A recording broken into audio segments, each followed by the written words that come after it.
I'm Tracy Sable. Tonight on EWTN News Nightly, a review of the long-awaited Iowa caucus ending with a not-so-surprising lead. Meanwhile, Republican presidential candidate Donald Trump faces a defamation trial after denying the charges. We have the latest. Faith in America. The United States celebrates National Religious Freedom Day. We honor the release of Nicaraguan Bishop Rolando Alvarez. And Il Signore benedice tutti. Pope Francis responds to the uproar over the Vatican's declaration on blessings for same-sex couples. These stories and more tonight. From EWTN, the Global Catholic Network, this is EWTN News Nightly. Thank you for being with us on the Feast of St. Marcellus. Our top story tonight, the race for the White House 2024 with Iowa in the rearview mirror for Republicans. The next stop on the election calendar is New Hampshire. The presidential primary is on January 23rd for both parties. But the question is, do candidates Ron DeSantis and Nikki Haley have enough momentum to catch up to the big winner of Iowa, former President Donald Trump? Philip Crowther, international affiliate correspondent for the Associated Press, is live at the Iowa Event Center for us now. Philip, great to have you on. So Trump had a record-setting win in Iowa last night. How did it all play out? Well, it went very, very quickly indeed. In fact, this race was called at 7:31 Central Time, just the 31 minutes after the caucuses began here in Iowa. Why was it called so quickly? Well, because of the emphatic number of votes for Donald Trump in the early counting that happened around this state, but also because of voter intentions that were already known. This led to some rather strange examples of how these caucuses were organized. I'll give you one example of the one I went to in a middle school in the south of the capital here in Des Moines. That's where people were still waiting to, in fact, hear from the representatives of the candidates. They hadn't yet voted, but already the news had come in that Trump had officially won the Iowa caucuses. Now, it's worth mentioning that turnout was pretty low here this time around. There's a very obvious reason for that, the frigid temperatures outside. But despite all of this, maybe also because of this, Donald Trump got that very emphatic win with 51% of the vote. Reason for him to celebrate right here in this Iowa Event Center last night. I just want to thank you all. This is a very special night, and this is the first, because the big night is going to be in November when we take back our country, and truly we do make our country great again. Thank you very much, everybody. Well, trailing behind the former president were the Florida Governor Ron DeSantis and the former U.S. ambassador to the United Nations, Nikki Haley. They didn't do particularly well. They were trailing a long way behind Donald Trump, but it does give them enough votes, enough of a percentage to stay in the race and to keep on campaigning in the likes of New Hampshire and South Carolina, the next early voting states coming up. Now, Philip, as far as DeSantis and Haley, how are they spinning Trump's win today? Well, a result like the one last night does need quite a lot of spin to make it look relatively good for these two candidates. Both of them very reluctant, of course, over the last few weeks and months of this campaign to criticize the former President Donald Trump outright. There's a good reason for that. They are afraid of losing the votes that they could potentially gain from him. Now, in what they said yesterday in their election night parties, all of them held here in Des Moines, well, they put that positive spin on things. Ron DeSantis certainly did so. Nikki Haley, the former ambassador to the United Nations, she essentially says that it is time to move on from what looks like becoming a race between two elderly white gentlemen, Donald Trump and Joe Biden. Here are Ron DeSantis, but first, Nikki Haley. Iowa's always been a pro-Trump state, and we knew that going in. I was thrilled at the fact that we just wanted to come out strong, and the idea that we were able to come out of there strong enough to come into this state was all we needed. Well, I'm the alternative. I mean, you know, she said that the top two were whoever came in second to Trump in Iowa was going to be the alternative. She said that was going to be her. It was not. It was me. We did that. One refrain we hear again and again here in Iowa is that there are only 3 tickets out of this state, out of the Iowa caucuses, and it's clear who those belong to: Donald Trump, Nikki Haley, and Ron DeSantis. Getting off at this very early stop of this long race are the likes of Vivek Ramaswamy, but also Asa Hutchinson, the former governor of Arkansas, both of them officially out of the race and suspending their campaigns. Really quickly, Philip, I mean, obviously Trump had a very strong showing in Iowa, but was there any type of weakness for him there?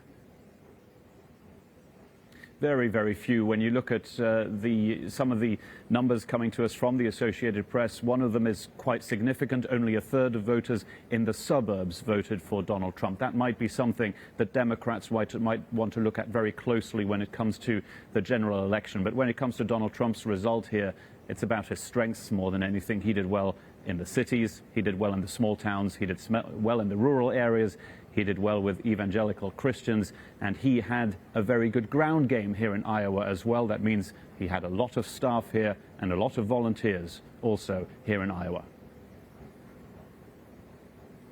Philip Crowther in Iowa for us tonight. Thank you very much. The Biden administration is reacting to former President Donald Trump's big win in Iowa, focusing directly on abortion and the Dobbs decision from 2022. White House correspondent Owen Jensen reports. Owen? Tracy, the vice president who's been leading the administration's abortion expansion efforts took direct aim at the former president's role in doing away with Roe v. Wade. President Joe Biden and Vice President Kamala Harris both responded overnight to the election results. The vice president wrote, "Trump just won the Iowa caucus." The same person who recently called the overturning of Roe v. Wade a miracle is one step closer to becoming the Republican nominee for president. The choice is clear. Chip in now to help Joe Biden and me defeat Trump. The president also turning his potential rematch with former President Trump into a fundraising opportunity, writing, "Looks like Donald Trump just won Iowa. He's the clear frontrunner on the other side at this point." But here's the thing. This election was always going to be you and me versus extreme MAGA Republicans. It was true yesterday, and it'll be true tomorrow. So if you're with us, chip in now. In a virtual White House press briefing today, the press secretary would not speak directly about Trump's win in Iowa, but she still ripped on Republicans. The president is going to continue to fight for the freedoms of Americans across this country. We see what they're trying to do, what Republican elected officials are trying to do as it relates to abortion bans and how dangerous that is to women and their health. Just recently, on the January 6th Capitol riot anniversary, President Biden speaking near Valley Forge, one after Trump, warning democracy hangs in the balance in the 2024 election. Donald Trump's campaign is about him, not America, not you. Donald Trump's campaign is obsessed with the past, not the future. He's willing to sacrifice our democracy, put himself in power. The former president, meanwhile, arriving in New York today, a federal courthouse in Manhattan, attending the penalty phase of a civil defamation trial. Trump, who leads all Republicans in 2024 presidential primary polls, is also facing 4 criminal cases against him. No on-camera events for President Biden today, but we are told that he spoke with Chancellor Olaf Scholz of Germany, I should say, about Ukraine and Israel. And tomorrow, top congressional leaders will come here to sit down with President Biden and discuss aid for Ukraine, along with securing the U.S. southern border. At the White House, Owen Jensen, EWTN News Nightly. Congress has only 4 days left to avoid a partial government shutdown. House Speaker Mike Johnson and Senate Majority Leader Chuck Schumer announced a new deal to keep some federal departments open until March 1st and the rest through March 8th. Capitol Hill correspondent Eric Rosales joins us now with the latest. Eric. Well, good evening, Tracy. There's no other way to say it, but here we go again. Congress is up against the clock, and lawmakers are not on the same page with passing yet another continuing resolution. Conservative Republicans aren't happy and tell me that they want true budget cuts along with border policy changes. They say that the current agreement is a sellout, and they won't support another CR. The House Freedom Caucus took to X and wrote, quote, "The House GOP is planning to pass a short-term spending bill, continuing Pelosi levels with Biden policies to buy time to pass longer-term spending bills at Pelosi levels with Biden policies. This is what surrender looks like." House Democratic leader Hakeem Jeffries says it's more of the same from Republicans. Republicans are engaged in political gamesmanship and stunts because they have no vision, have no ideas, have no agenda, and certainly have no accomplishments to present to the American people. But Congressman Byron Donalds tells me he's not concerned about a government shutdown. The government's not doing its job anyway, so whether it's open or closed, in my view, is largely irrelevant. It's not doing its job. Can we acknowledge that one? It's not doing its job. Democrats aren't buying it. There are those on the hard right over in the House who think they can bully their colleagues and the House and the country into a shutdown. Amazingly, this band of hard right extremists actually say a shutdown would be a good thing. Republican Congresswoman Kat Kamak tells me she blames the Senate for not passing spending bills that would have avoided continuing resolutions. So we're going to honor the work that has been done in the House of Representatives. We are going to put a strategy forward that puts us in the driver's seat rather than accepting whatever the Senate does. And while all that is going on, listen to this. House Republicans have scrapped a vote to hold Hunter Biden in contempt. That comes after Biden's legal team made a U-turn last week and said that they would allow the president's son to take part in a closed-door deposition if Republicans issue new subpoenas. So House Judiciary Committee Chair Jim Jordan and House Oversight Committee Head James Comer, they decided to do just that. I'll continue to stay on top of that story. At the Capitol, Eric Rosales, EWTN News Nightly.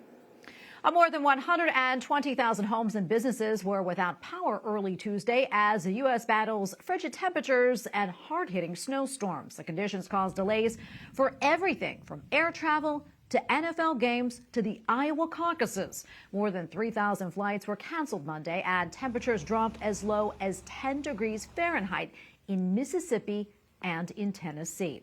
While U.S. Central Command reported forces destroyed 4 anti-ship ballistic missiles in Yemen today, said to be connected to the Houthi militant group.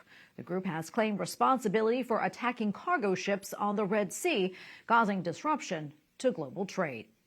In the midst of these attacks, the U.S. military released these pictures. Navy SEALs seized Iranian-made missile parts and other weaponry from a ship bound from Yemen's Houthi rebels in a raid last week. The military also announced 2 of those SEALs went missing during the seizure. And we have a lot more still to come here on EWTN News Nightly, including religion in America. On Religious Freedom Day here in the U.S., a new study examines whether people of faith feel fully accepted by society.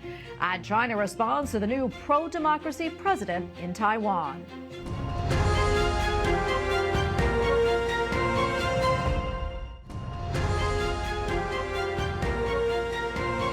As we reported earlier, it was a big night in Iowa last night for former President Donald Trump. But where does this leave him and the race to be the Republican nominee for president? Here with more analysis on the results from the Hawkeye State and a preview of things to come from the Granite State is Matthew Green, politics professor at the Catholic University of America. Professor Green, great to have you back on.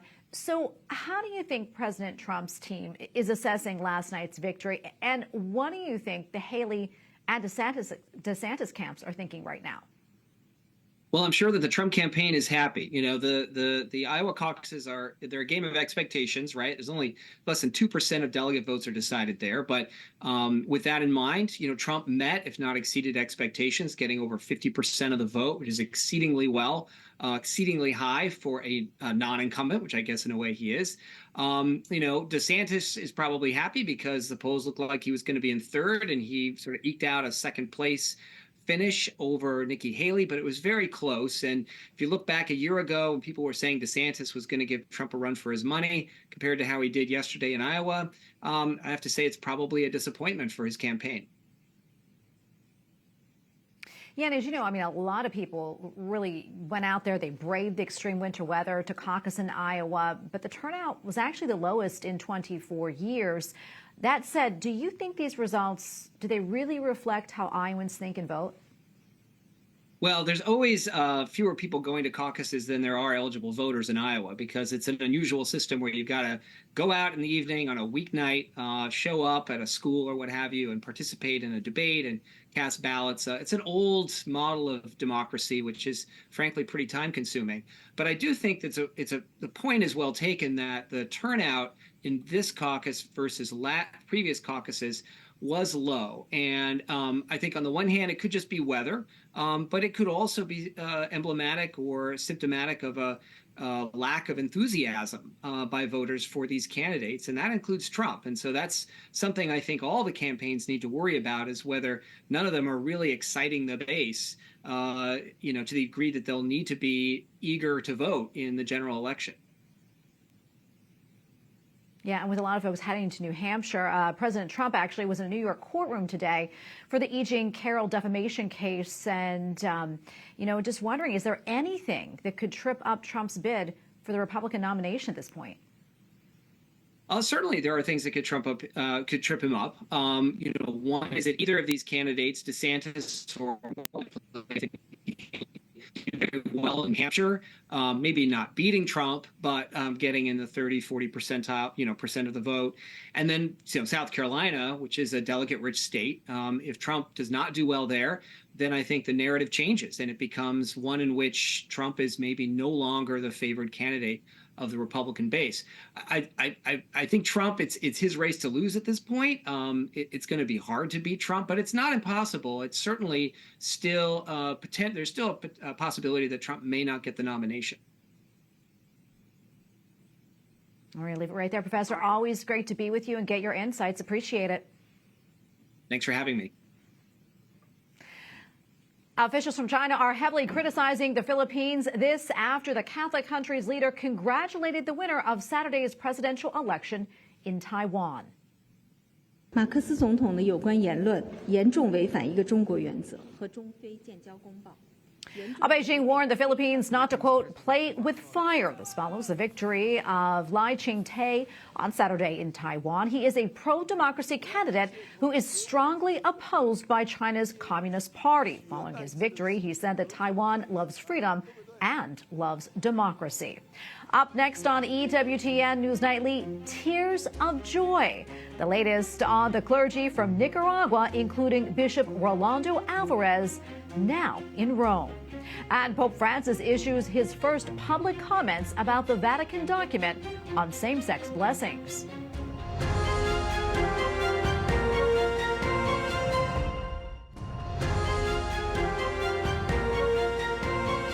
Here in the United States, today is National Religious Freedom Day. The initiative began around 30 years ago in honor of Thomas Jefferson signing Virginia's Statute for Religious Freedom on this date in 1786. But a new report says these days, Americans of faith feel less accepted by society. The study from the Becket Fund for Religious Liberty finds that only half of the people in the U.S. feel their faith is completely accepted or accepted a good amount.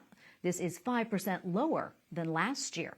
Moreover, only 21% of all people of faith in the U.S. say their faith is completely accepted, and 16% say their faith was only accepted a small amount or not at all.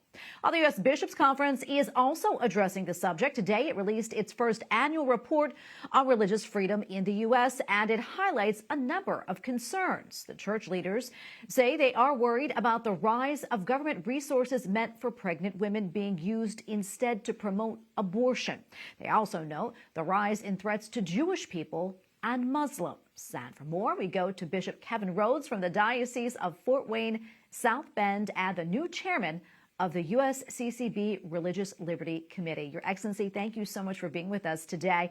So why did you and your brother bishops decide to release this report, and what stood out the most to you? I'd say because of some of the findings that you just reported from the Becket Fund.